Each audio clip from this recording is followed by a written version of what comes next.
चले चले करते हैं बिस्मिल्लाह। तो मैं ये बता रहा था कि मरफू यानी वो जगह किसी सेंटेंस में कि जिसको हमेशा पेश के साथ पढ़ा जाएगा, यानी मरफू पढ़ा जाएगा। ये 7 जगह हैं, ठीक है। अब इसको थोड़ा हम देखते हैं। मरफूआत, ठीक है। मरफूआत यानी वो जगह कौन कौन सी हैं जो हमेशा पेश के साथ पढ़ी जाएंगी। वो क्या है, मैं एक मिसाल सिर्फ बताऊंगा, ठीक है। क्योंकि अभी हम पढ़ नहीं रहे हैं, इंशाल्लाह जब हम पढ़ेंगे तो ये सारी चीजें क्लियर होंगी। पहला है अल्फाइल। अल्फाइल, अल्फाइल यानी जिसके वजह से कोई फेल वजूद में आता है। मैं सिर्फ अभी सिर्फ समझाने के लिए कर रहा हूं, मिसाल भी मैं एक दे देता हूं। मिसाल के तौर पर मैं कहता हूं ज ह बा। जहबा यानी, जहबा फेल माजी है, ठीक है। जहबा यानी जाना। जब हम कहते हैं जहबा तो इसका मतलब होता है वो गया। जहबा means he went, he went, ठीक है। लेकिन अब मैं बताना चाहता हूं कि कौन गया है। मैं कहना चाहता हूं कि खालिद गया है। मिसाल के तौर पर खालिद, खालिद गया है। खालिद गया, मैं ये बोलना चाहता हूं जहबा खालिद, जहबा खालिद। अब सवाल ये आता है कि इसको खालिदुन लिखा जाएगा या खालिदन लिखा जाएगा या खालिदिन लिखा जाएगा। जहबा खालिदुन या जहबा खालिदन या जहबा खालिदिन। तो ये जो है ना सवाल जहन में कि अब ये खालिद को कैसे लिखना है। जहाबा तो चले फेल है, ये हम डिस्कस कर चुके हैं कि जहाबा यानी वो गया। लेकिन अब इस खालिद को खालिदुन लिखेंगे या खालिदन लिखेंगे या खालिदिन लिखेंगे, जबर की सूरत में या पेश की सूरत में या कसरा की सूरत में। तो ये हमें मरफुआत ये बताता है कि हाँ, जैसे रुमैसा ने लिखा है कि खालिदुन लिखेंगे, ये आपको कैसे पता चलेगा। ये टॉपिक आपको बताएगा कि जब भी कोई चीज फाइल हो यानी जिसके वजह से फेल वजूद में आ रहा है, तो हमेशा इसको रफा की हालत में लिखा जाएगा, यानी पेश के साथ लिखा जाएगा। तो चूंकि खालिद जा रहा है, खालिद जाने का काम कर रहा सर है। रिपीट कीजिएगा, जी रिपीट की। जी जी, मैं ये कह रहा हूं कि अच्छा, ये जो जहाबा खालिद है, यहां तक तो समझ में आया ना आपको, सिस्टम आएगा। जी सर। हाँ, हमारा सवाल ये है कि जी जी। इसको खालिदुन कहना है या खालिदन कहना है, ठीक है, या खालिदुन खालिदिन कहना है। हम ये तय करना चाह रहे हैं कि हम इसको खालिदुन पढ़ेंगे या खालिदन पढ़ेंगे या खालिदिन पढ़ेंगे। तो हम ये कह रहे हैं कि अरबी जुबान में जो मरफुआत का टॉपिक है वो आपको ये बताएगा कि फाइल अगर हो, कोई चीज, कोई लफ्ज अगर उस काम को सरंजाम दे रहा है या उस काम की का वजूद तय कर रहा है, यानी जहबा का काम कौन कर रहा है, जहबा किसकी वजह से वजूद में आया है, ये जो जाने का काम हुआ है ये किसकी वजह से वजूद में आया है। खालिद की वजह खालिद की से। वजह से आया ना, तो ये कहलाता है की फाइल। वजह से फाइल। हाँ, ये फाइल है, ये वो काम कर रहा है, ठीक है। तो उस फाइल को हमेशा रफा की हालत में लिखा जाएगा, मरफू लिखा जाएगा। यानी आप इसको हमेशा खालिदुन लिखेंगे, खालिदन या खालिदन, खालिदन नहीं लिखेंगी, ये गलत है, ठीक है। ये आपको मरफूआत, मंसूबात और मजरूरात का टॉपिक बताएगा कि कौन कौन सी चीजें हैं अरबी जुबान में कि जिसको हमेशा रफा की हालत में लिखा जाएगा। और वो 7 चीजें हैं। एक है फाइल, एक है नाइबुल फाइल, ठीक है। नाइबुल फाइल आप लोग ज्यादा जानते हैं, या फिर इसको कहा जाता है अल मफूल अल्लज़ी लम युसम्मा फाइलु, ठीक है, ये भी कहा जाता है। तीसरी चीज है मुब्तदा, चौथी चीज है खबर, पांचवी चीज है इस्म काना व खवातुहा, नंबर 6 है खबर इन्ना व खवातुहा। ये सारी चीजें हम पढ़ेंगे कि कौन कौन सी चीजें रफा लिखी जाती हैं, हमेशा पेश के साथ लिखी जाती हैं। और फिर आता है अत्ताबे लिल मरफू। ये ताबे क्या है ये भी मैं आपको बताऊंगा इंशाल्लाह जब हम पढ़ेंगे। ये 4 चीजें हैं, ये हर हर में आते हैं तकरीबन, इसम में हर कैटेगरी में, यानी मरफूआत में भी आपको ये चीजें दिखेंगी, अत्ताबे लिल मरफू। इसी तरह मंसूबात में भी आपको दिखेंगी अत्ताबे लिल मंसूब, और मजरूरात में भी लिखेगा अत्ताबे लिल मजरूर। तो ये क्या चीजें हैं, ये इंशाल्लाह हम बाद में इसको डिस्कस करेंगे। तो ये 7 चीजें हैं या 7 पोजिशंस हैं अरबी जुबान में کہ सेंटेंस में अगर ये 7 पोजीशंस में से कोई वर्ड किसी एक पोजीशन पर आए तो हमेशा आपको इसको क्या करना है, पेश के साथ लिखना है, पेश के साथ लिखना है। समझ में आ रहा है कि मरफुआत का जो मौजू है वो क्या है? ये मैंने सिर्फ एक जी एग्जाम्पल सर। दिया, पढ़ नहीं रहे, सिर्फ एग्जाम्पल आपका एक जहन बनाने के लिए कि अच्छा मरफुआत में यही चीजें पढ़ी जाएंगी, कि कौन कौन सी चीजों को पेश के साथ लिखा जाता है। अगर किसी का कोई सवाल है इसके मुतालिक तो पूछ सकते हैं।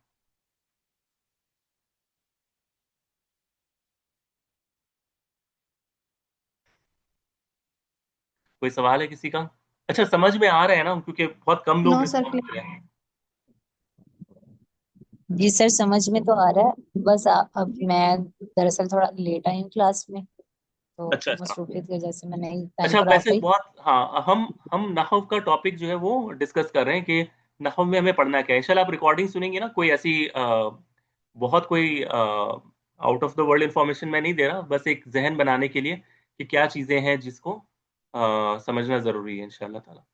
ठीक है, तो इंशाल्लाह सर, ओके। आप सुनकर पिछला जो है ना मुझे बता दीजिएगा कि अगर कोई भी कंफ्यूजन हो इंशाल्लाह। ठीक है।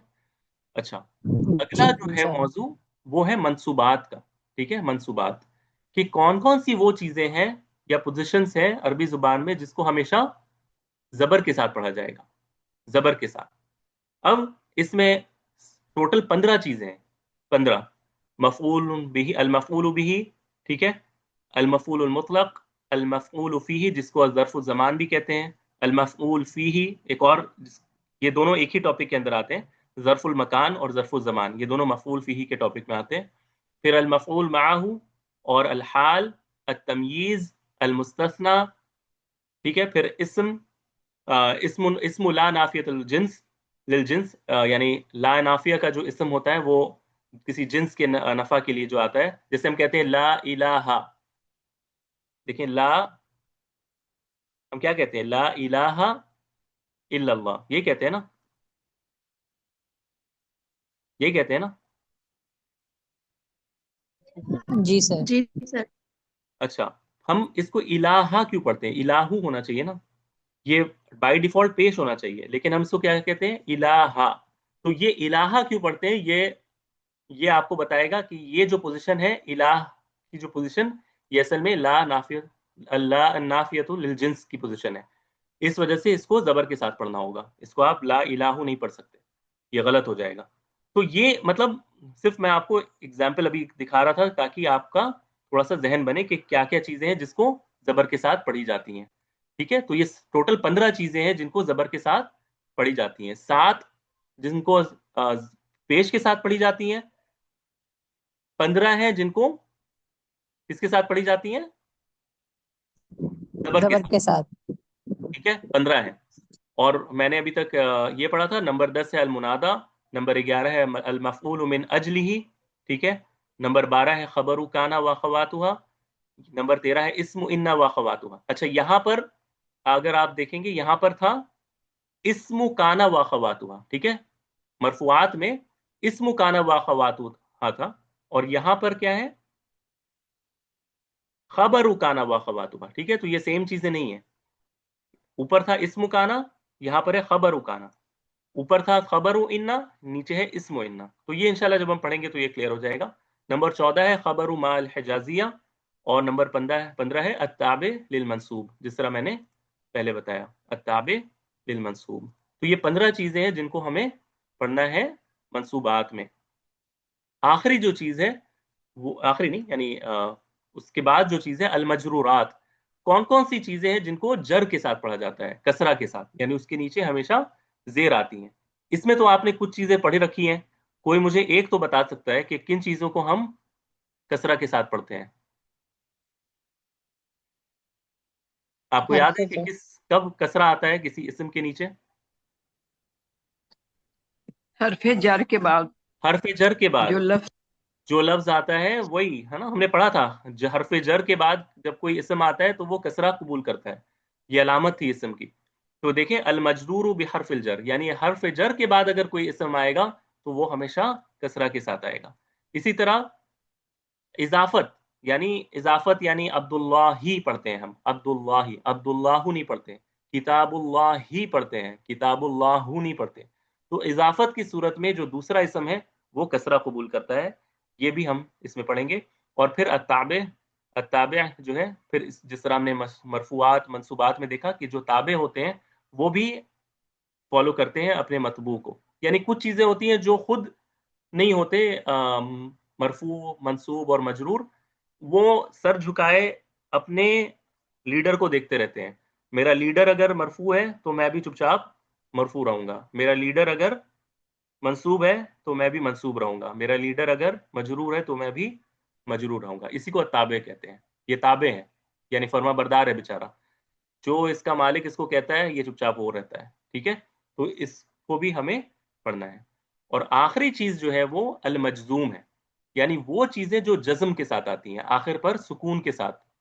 तो इसमें मुजारे का मौजू आएगा। मुजारे हमने पढ़ रखा है सर्फ में, अब ये कब जज्म की सूरत यानी उसके आखिर पर कब सुकून आएगा कब नहीं आएगा, ये हम इंशाल्लाह जब मुजारे के टॉपिक में दाखिल होंगे आजुरूमिया में, तो हम इंशाल्लाह इसको तब पढ़ेंगे। ठीक है, मैं दोबारा से नज्म की तरफ आता हूं ताकि जी, ये देखें, फिर से मैं पढ़ता हूं। मबाहिस इल्म नहव खमसुन नज़मतुहा। इल्म नहव का जो मबहस है, जो टॉपिक्स है, वो कितने हैं टोटल? 5 हैं। कौन कौन से हैं? मबादी, मरफुआत, मंसूबात, मजरूरात और मजजूम। ये 5 बड़े टॉपिक्स हैं जिनको हमें पढ़ना है नहव में। और वमा शज़्ज़ मिन्हा कुल इलैहि रवाजिउ, अगर इनमें से कोई टॉपिक इससे बाहर आपको दिखे तो जरूर इन 5 टॉपिक में से किसी एक टॉपिक में शुमार किया जाएगा। ठीक है, सलासतु अबवाबिन मबादिउ इल्मिही कलामुन व इराबुल मारिफ ततबाउ, के 3 चीजें ऐसी हैं मबादी के अंदर, यानी पहले मौजू के अंदर, मबादी के अंदर 3 चीजें हैं जो आपको पढ़ना है, कलाम, इराब और मारिफ। ये 3 चीजें अगर आपने पढ़ ली तो मबादी मबादी जो है आपका मुकम्मल हुआ। अब जो बचे 4 हैं, मरफुआत, मंसूबात, मजरूरात और मजजूम, इनकी डिटेल्स यहाँ पर है कि मरफुआत कितने हैं। वकुल अददुल मरफू मिनहुन्ना सबअतुन व मंसूबुहु खम्सुन व अशरुन नवासिउ व मबहसु मजरूरातिही कुल सलासतुन व खामिसुहल मजजूमु व हुवल मुदारिउ। कि मरफू टोटल 7 जगह हैं, मंसूबात टोटल 15 जगह हैं, मजरूरात टोटल 3 जगह हैं, और मजजूम जो है ये मुजारे का टॉपिक है। मुजारे जब हम आएंगे तो इसमें वो सारा कुछ कवर होगा कि कब ये नसब लेता है, कब ये जज्म लेता है, ये मरफू कब होता है। ये सारी चीजें उसी टॉपिक के अंदर में आएंगी, क्योंकि जज्म मुजारे लेता है, ये इंशाल्लाह जब हम आएंगे तो ये क्लियर हो जाएगा। जिन्होंने शायद कभी पहले कुछ थोड़ा पढ़ा है वो समझ रहे होंगे मैं किस तरफ इशारा कर रहा हूँ। ठीक है, तो ये सारा मौजू नहव का हमें कवर करना है। कितने टोटल टॉपिक्स हैं, बड़े टॉपिक्स? 5 5। 5 है। मबादी में 3 टॉपिक्स है। उसके बाद इन 3 टॉपिक्स को करने के बाद हमें मरफुआत, मंसूबात, मजरूरात और मजजूमात, ये सारे जो है अगर हमने इनको कर लिया तो नहव हमारा अल्हम्दुलिल्लाह मुकम्मल हो जाएगा। यही हमें पढ़ना है, हमें यही पढ़ना है, बस यही नहव है, यही चीज नहव है और कुछ भी नहीं है। हाँ, अब जब आप इसको पढ़ेंगे तो हमेशा आपको ये जो मैंने बताया है ना अपने जहन में रखना है, कंफ्यूज नहीं होना कि ये टॉपिक कौन सा टॉपिक है, ये हम क्यों पढ़ रहे हैं, क्या इसका फायदा है पढ़ने का। अगर आपने इस नक्शे को अपने जहन में रखा ना कि 5 टॉपिक्स, 5 बड़े टॉपिक्स, हर टॉपिक आपको किसी ना किसी एक हिस्से में जोड़ देना है कि ये इस टॉपिक के तहत हम पढ़ रहे हैं। यही बिल्डिंग ब्लॉक्स है नहव का, यही बिल्डिंग ब्लॉक्स है नहव का। अगर आपने इसको समझ लिया तो इंशा अल्लाह ताला आपको नहव सारा का सारा समझ में आ जाएगा इंशा अल्लाह ताला, है ना। चलो, अब एक जहन बन रहा है इंशाल्लाह। ना आप लोगों का कि हमें नहव में पढ़ना क्या है, जिन्होंने कभी नहीं पढ़ा है नहव को। ठीक है, अच्छा, अब जब हमने इसको पढ़ लिया है तो मैं इंशा अल्लाह ताला आपको कहूंगा, मैंने एक बुक शेयर की थी जिसका नाम है अल आजुरूमिया। मेरे स्क्रीन पर आपको शायद ना दिख रहा हूँ, अभी मैं इसको दोबारा से रीशेयर करता हूँ।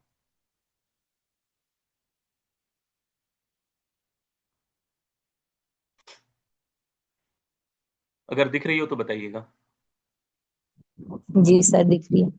ठीक है, अच्छा, हमारा जो तुरास है, हमारा जो लेगेसी है अरबी जुबान का, इसको पढ़ने के लिए, ठीक है, इसको पढ़ने के लिए उलमा ने हमेशा से जद्दोजहद की है।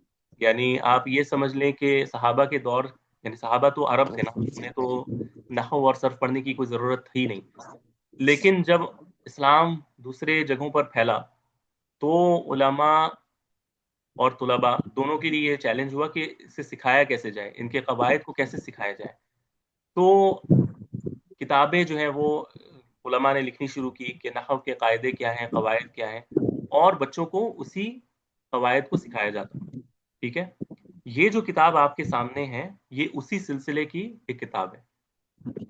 ये किताब उसी कड़ी की एक किताब है, सिलसिले की किताब है। और इसको इतनी ज्यादा शोहरत मिली, इतनी ज्यादा शोहरत मिली है कि आज तक इस किताब को बुनियादी तालिब इल्म को पढ़ाया जाता है। मैं अगेन बोलता हूं, ये किताब बुनियादी तालिब इल्म को पढ़ाया जाता है अरब की दुनिया में। जिसको अरबी नहीं आती उसको भी ये किताब पढ़ाई जाती है। ठीक है, क्यों? क्योंकि ये बहुत बेसिक किताब है। टोटल सफ़हात अगर आप देखें कि जो किताब लिखी गई है, पहला सफ़ा मिलाकर टोटल 11 पेजेस है सिर्फ। आप ये सोचें कि आपके पास जो नहव की किताबें हैं, जो उर्दू जुबान में है या अंग्रेजी जुबान में है, वो जो सबसे जो बेसिक किताब भी होती है वो शायद 150 सफ़े से कम की नहीं होती होगी, जितना मेरा अंदाजा है। ठीक है, अगर बुनियादी से बुनियादी किताब भी होगी 150 सफ़ों से कम की नहीं होगी। ये टोटल सफ़े कितने हैं इसके? 11। यही सारा नहव इन्होंने इसमें शुमार कर दिया है। अब आप अंदाजा लगाएं कि पहले के उलमा कितने कम अल्फाज में ज्यादा से ज्यादा बात को समझा देते थे, जो कि बाद के उलमा कासिर हैं। ठीक है, दूसरी बात हमें यह समझना है कि ये किताब की अहमियत क्या है, और इसके मौलिफ के बारे में भी हमें थोड़ी सी जानकारी हासिल करनी है। ठीक है, तो आपने देखा होगा कि मैंने एक इंफॉर्मेशन ऐसे तो वहां पर भी शेयर किया है ग्रुप में, मैं यहाँ पर भी इसको दोबारा से स्क्रीन पर ले आता हूँ ताकि हम थोड़ा सा मुअल्लिफ के बारे में जान लें कि ये कौन है। ठीक है, कई किताबें लिखी गई हैं। देखिए, अरबी जुबान को समझाने के लिए उलमा ने सैकड़ों क्या हजारों किताबें से ज्यादा किताबें लिखी हैं। ठीक है, there are so many books, इतनी किताबें हैं। कुछ तो मखतूतात की शक्ल में है, मैन्युस्क्रिप्ट, वो अभी तक पब्लिश भी नहीं हुई है। ठीक है, जमख्शरी की है तो फलां की है, फलां की है, किस किस ने किस अंदाज में नहीं लिखा होगा। यानी हर ने अपने तौर पर जो वो लिख सकता था अरबी जुबान समझाने के लिए, छोटी बड़ी मुतवसत, जिसको कहते हैं बड़ी किताबें, सब कुछ मौजूद है। लेकिन जो छोटी छोटी किताबें हैं जिनको पढ़ने से इंसान अरबी जुबान फौरन सीख लेता है, उसके कवायद को सीख लेता है, वो तो है ही। और उसमें से भी चुनिंदा किताबों में से ये किताब है जिसका नाम है अल मुकद्दिमा। अल मुकद्दिमा, इस किताब का क्या नाम है? अगर आपने देखा होगा, इस किताब के ऊपर में लिखा है अल मुकद्दिमा। अल मुकद्दिमा, ठीक है, अल मुकद्दिमतुल आजुरूमिया, अल आजुरूमिया। ठीक है, इसको आपको सही पढ़ना है। हमारे इसको आजरूमिया आजरूमिया कहते हैं, लेकिन इसका सही नाम है अल आजुरूमिया। ये जो है अलिफ इस पर मद है, अल आजुरूमिया, ये रा पर शद्दा है, अल आजुरूमिया। ठीक है, अल मुकद्दिमतुल आजुरूमिया फिन नहव। अच्छा, अब मुअल्लिफ के बारे में थोड़ा सा हम जान लेते हैं कि ये कौन है। ये इब्न आजुर्रूम है। इसके मुअल्लिफ जो हैं, इनका अगर आप मुख्तसर कोई नाम आपसे पूछे कि इस किताब के मुअल्लिफ का नाम बताएं, तो इनका नाम है इब्न आजुर्रूम। ठीक है, इब्न आजुर्रूम। अच्छा, इनका असल जो नाम है वो इब्न आजुर्रूम सिर्फ नहीं है। ठीक है, ये इनका लक़ब है, लक़ब है। ठीक है, इनका लक़ब है, यानी इनका नाम पड़ गया। अरब के यहाँ हर किसी का कोई ना कोई नाम पड़ता था, जैसे इब्नुल क़य्यिम, ठीक है, इब्नु तैमिया। तो इसी तरह इनका नाम है इब्नु आजुर्रूम। ठीक है, ये लक़ब है इनका। अच्छा, इनका असल नाम है मोहम्मद, मोहम्मद इब्नु मोहम्मद। इनके वालिद साहब का नाम भी मोहम्मद था, मोहम्मद इब्नु मोहम्मद। और दादा का क्या नाम था? दाऊद, मोहम्मद इब्नु मोहम्मद इब्न दाऊद। ठीक है, मोहम्मद इब्नु मोहम्मद इब्न दाऊद। अच्छा, ये जो हम कह रहे हैं ना कि मोहम्मद इब्नु मोहम्मद इब्न दाऊद, ये भी हम नहव के कायदे में पढ़ेंगे कि इसको पढ़ा कैसे जाता है। लेकिन अभी आप मुझसे ले लें, मोहम्मद इब्नु मोहम्मद इब्न दाऊद अस्सिन्हाजी अल्फासी। ठीक है, इनका नाम मोहम्मद है, इनके वालिद साहब का नाम मोहम्मद है, इनके दादा का नाम दाऊद है। और कहा जाता है कि इनके दाऊद को इब्नु आजुर्रूम कहा जाता था। ठीक है, ابن آجو روم کہا جاتا تھا. کیوں؟ کیونکہ آجو روم جو ہے یہ لفظ اصل میں آتا ہے، یہ جو ہے نا السنہاجی، یہ السنہاجی اصل میں قبیلہ ہے. عرب جب اسلام پھیلا نا افریقہ کی طرف، افریقہ یعنی نارتھ افریقہ کی طرف، ٹھیک ہے، یہ دیکھیں یہ جو نارتھ افریقہ کا جو علاقہ ہے، ایجپٹ سے پار، لیبیا، الجیریا جس کو الجزائر بھی کہتے ہیں، مراکش، ٹھیک ہے، یہ جو حصہ ہے نا، یہ سارا حصہ مغرب کہلاتا تھا پہلے. آج ہم جب کہتے ہیں مغرب تو اس سے مراد یوروپ اور یو ایس اور یہ سارے ملک ہیں نا، لیکن پہلے جب علماء کہتے تھے المغرب تو یہ علاقہ مغرب کہلاتا تھا. یعنی اوپر اندلس تھا اسپین، اور نیچے یہ مراکش، الجزائر، تونسیا، ٹھیک ہے، یہ سارا جو علاقہ ہے یہ مغرب کہلاتا تھا، المغرب. ٹھیک ہے، یہ اپنے ذہن میں رکھیے گا. یہاں پر زیادہ تر جو قوم تھی نا جو اسلام لائی، یہ بربر کہلاتے تھے، البربر. ٹھیک ہے، بربر.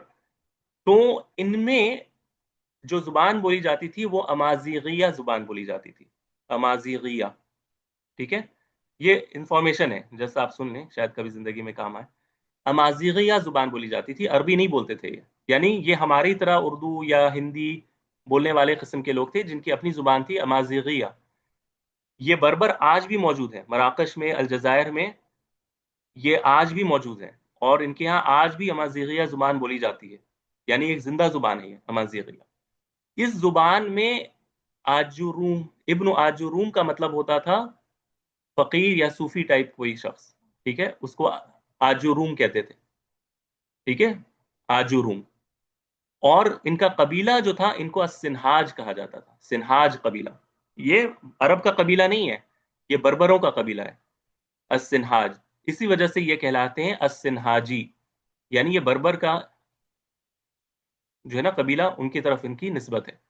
اور یہ رہتے تھے، ان کی پیدائش ہوئی تھی 672 ہجری میں.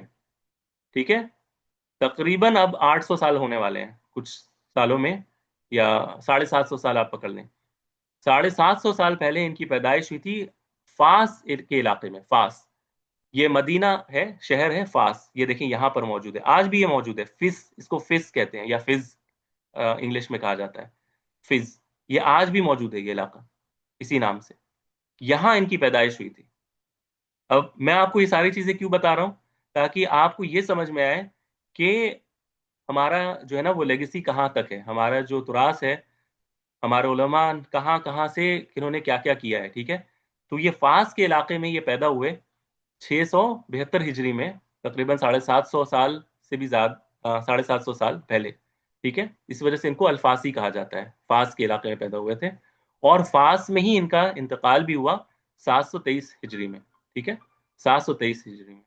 اور عمر ان کی صرف کتنی تھی اس وقت؟ 51 سال. یعنی 51 ایئرس کے عمر میں ہی، کوئی زیادہ بڑی عمر نہیں پائی انہوں نے، 51 ایئرس کی عمر میں ہی اللہ تعالیٰ نے ان کو بلا لیا اپنے پاس. لیکن یہ اپنے دور میں فاس کے علاقے میں مغرب کے بڑے نحوی شمار کیے جاتے تھے، اور انہوں نے بڑے بڑے علماء سے جو ہے نا علم حاصل کیا تھا. ان کے بارے میں آتا ہے کہ ان کے جو شیخ تھے جن سے انہوں نے استفادہ کیا، اس میں ایک نام ابو حیان الاندلسی بھی ہیں. یعنی اندلس جا کر بھی انہوں نے، یا اندلس سے آئے ہوں گے کبھی وہ فاس، ان سے بھی انہوں نے علم حاصل کیا. ابو حیان اندلسی بڑے نحو کے امام ہیں، اور ان کی بڑی ضخیم ایک تفسیر ہے جس کا نام ہے البحر المحیط. ٹھیک ہے، یہ میم میرے خیال سے اضافہ ہو گیا، البحر المحیط نام ہے، البحر المحیط.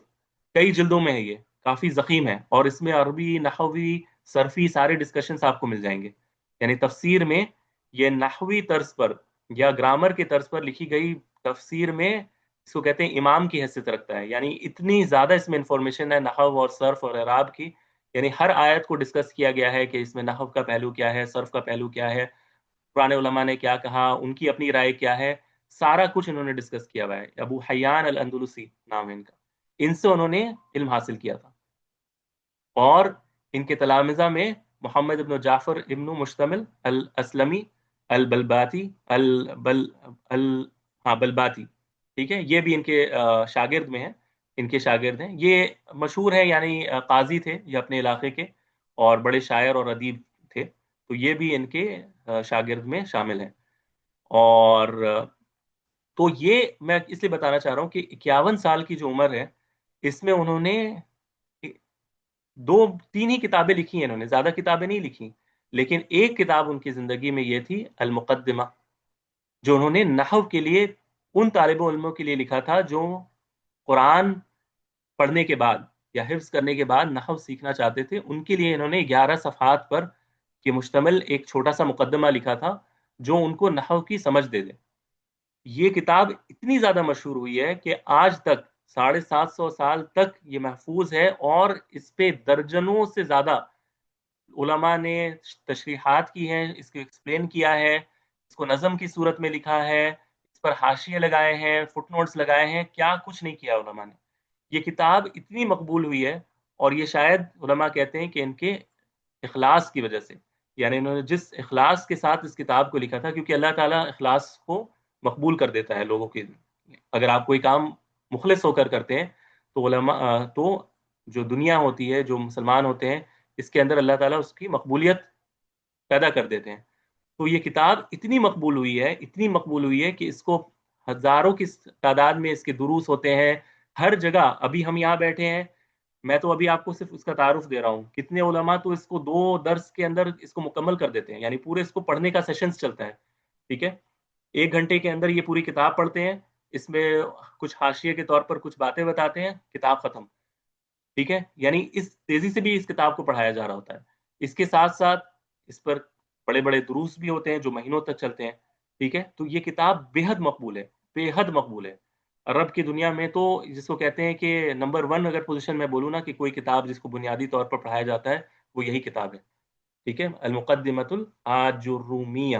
ٹھیک ہے، الآجرومیہ. ٹھیک ہے، تو یہ کتاب اس حیثیت کی ہے. اس پہ کئی سارے شروحات لکھے گئے ہیں، یعنی لوگوں نے اس پہ کئی سارے ایکسپلینیشن لکھے ہیں. کچھ کے نام میں نے یہاں پر آپ کے ریفرنس کے لیے لکھا ہے.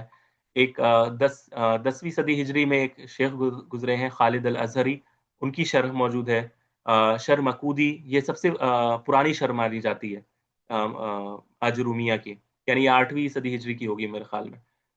شرح الکفراوی، کفراوی کی شرح ہے. حطاب کی شرح ہے. پھر الحاشمی کی شرح ہے. یہ میں نے صرف چنندہ نام بتائے ہیں، اور بھی درجنوں اور ہیں شروحات. آج کے دور میں بھی شروحات لکھے ہی جا رہے ہیں، بس آپ یعنی اس کا سلسلہ ختم نہیں ہوا ہے. لیکن سب سے جو اہم جو شرح مانی جاتی ہے، جس کو سب سے زیادہ مقبولیت حاصل ہوئی ہے، اور یہ انڈیا میں بھی یہ شرح ملتی ہے، یہ ہے التحفۃ السنیہ. التحفۃ السنیہ یہ ازہر، جامعۃ الازہر کے ایک عالم گزرے ہیں، شیخ محمد محی الدین عبد الحمید. ان کی شرح سب سے زیادہ مقبول مانی جاتی ہے، اور سب سے زیادہ مدارس میں پڑھائی بھی جاتی ہے، اور واقعی ہے بھی یہ شرح جاندار. التحفۃ السنیہ بہت مختصر ہے، یعنی بہت ضخیم شرح نہیں ہے. میرے پاس یہ شرح موجود ہے عربی میں. یہ 150 صفحوں کی شرح، یعنی متن اور شرح ملا کر 150 پیجز کی مکمل. ٹھیک ہے، یعنی 11 صفحے کا تو یہ مقدمہ ہے نا، اور اس میں کچھ جوڑ دیں تو یہ شرح ملا کر انہوں نے پھر اس میں ایکسرسائزز بھی دیے ہیں پریکٹس کے لیے وغیرہ وغیرہ. لیکن یہ شرح سب سے زیادہ مقبول ہوئی ہے اس کے جامعیت کی وجہ سے، یعنی concise and to the point ہونے کی وجہ سے. التحفۃ السنیہ، التحفۃ السنیہ. ٹھیک ہے، التحفۃ السنیہ. تو اگر آپ لوگوں میں سے کوئی اس کو خریدنا چاہے، انڈیا میں بھی ملتا ہے، پاکستان وغیرہ میں بھی ملنا چاہیے میرے خیال میں. ٹھیک ہے، تو یہ ہے. اور اس کے علاوہ شیخ محمد بن صالح العثیمین کی بھی شرح موجود ہے، یہ بھی میرے پاس موجود ہے.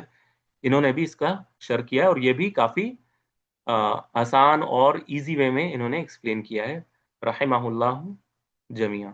ٹھیک ہے، کہ اللہ تعالیٰ ان سب پر رحم فرمائے مؤلف کے ساتھ.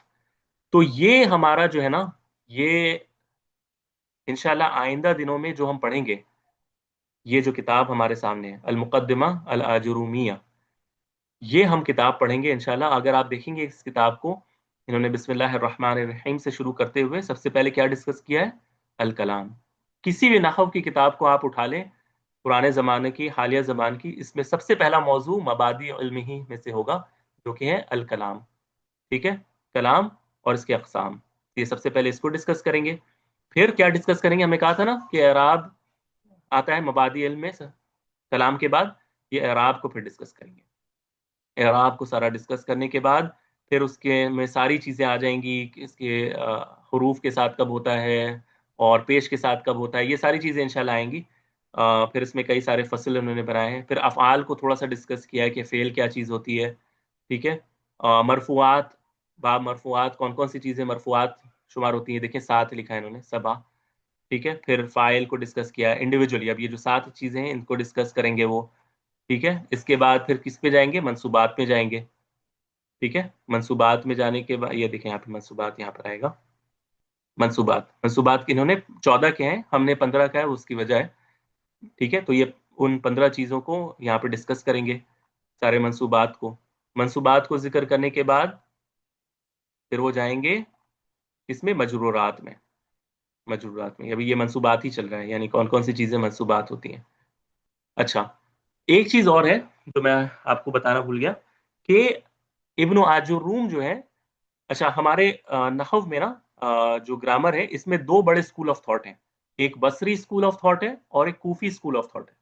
ٹھیک ہے. یعنی بصرہ کے جو بڑے بڑے گرامیرینس تھے، جس میں سیبویہ، فراہیدی وغیرہ وغیرہ بڑے بڑے نام آتے ہیں، وہ ایک ایک پورا اسکول آف تھاٹ ہے. ان کا ایک خاص انداز ہے، کچھ خاص ٹرمینالوجیز ہے جو وہ یوز کرتے ہیں نحو میں.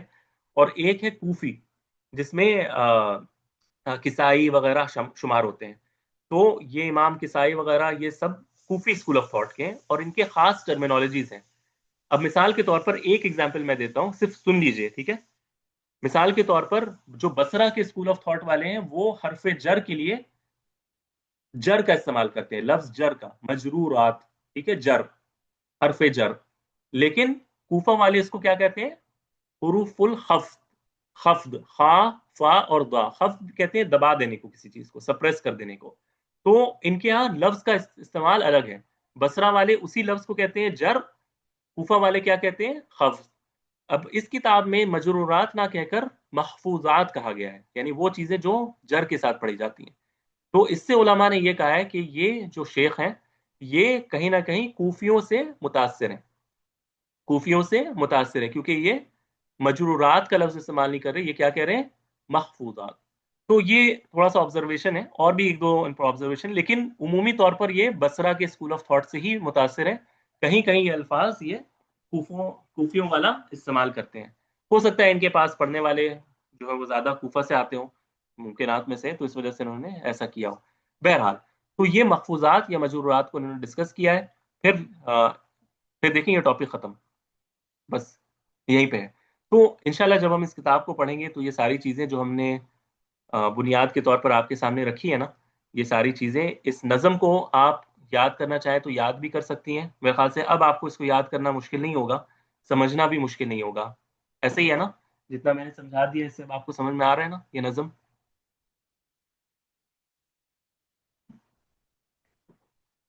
کیا میں نے سمجھا دیا ہے نظم یا نہیں سمجھ میں آ رہا ہے؟ ابھی بھی سمجھ میں نہیں آ رہا. میں ٹیسٹ ویسٹ نہیں لینے والا ہوں، لیکن پھر بھی آپ مجھے بتائیے گا ضرور کہ آپ کو یہ کلاس سے کچھ فائدہ لگ رہا ہے کہ ہاں اب ہمارا ایک ذہن بن رہا ہے کہ اچھا ہمیں کیا پڑھنا ہے نحو میں. سمجھ میں آ رہا ہوگا نا؟ نظم آپ نے بڑی اچھی سمجھائی ہے. الحمدللہ. اچھا. اور اچھا باقی یہ ہے کہ جو اب ہم پڑھیں گے تو ظاہر ہے کہ یہ سارے موضوعات کھل کر بیان ہوں گے. تو بس یہ ہے کہ میرے ذہن میں یہ ہے کہ آپ لوگوں کا ایک مائنڈ بننا چاہیے کہ اچھا یہ چیزیں ہمیں پڑھنی ہیں. اور پھر جب اس کتاب کو جب ہم پڑھیں گے تو ہمارا کیا ہوگا کہ ہم اس کتاب کو جب پڑھیں گے تو ہم اس کا عربی عبارت پڑھیں گے، اس کو سمجھیں گے، اور پھر میں اپنے نوٹس آپ کو سمجھاؤں گا الگ طور پہ. یعنی وہ ٹاپک پھر میں آپ کو اپنے طور پہ سمجھاؤں گا. یہ نہیں ہوگا کہ صرف وہ کتاب میں آپ کو صرف پڑھ دوں اور بس ہو گیا. ٹھیک ہے. یہ ساری چیزیں جو ایک ایک ٹاپک ہے وہ میں اپنے طور پر آپ کے سامنے رکھوں گا، اس کو سمجھانے کی کوشش کروں گا. کیونکہ سب سے جو پہلا موضوع ہے ہمارا اعراب کا ہے، جسے ہمیں ڈیٹیل میں سمجھنا ہے. تو اعراب کا موضوع انشاءاللہ وہ میرے ہاتھ میں، میں انشاءاللہ اپنے طور پر ہر ممکن طریقے سے میں آپ کو اس سسٹم کو آپ کو سمجھاؤں گا کہ اعراب کا سسٹم ہے کیا. انشاءاللہ تعالیٰ بہت اچھے سے انشاءاللہ آپ لوگوں کو سمجھ میں آئے گا. اور اگر اعراب کا سسٹم سمجھ میں آ گیا تو پھر باقی کا جو موضوع ہے وہ تو بہت ہی آسان ہے، کچھ ہے ہی نہیں اس میں انشاءاللہ تعالیٰ. ٹھیک ہے. تو پھر آج کے لیے اتنا ہی رکھتے ہیں. اسٹوڈنٹس آلریڈی میرے خیال سے ڈراپ ہونا شروع ہو چکے ہیں، دیر ہو گئی ہے کافی شاید. چلیں پھر السلام علیکم ورحمۃ اللہ وبرکاتہ. اگر آپ کے کوئی کوشچنس ہوں تو پلیز پوچھ لیجیے گا, ورنہ آج کے لیے اتنا ہی رکھتے ہیں. چلیے السلام علیکم ورحمۃ اللہ. وعلیکم السلام ورحمۃ اللہ وبرکاتہ.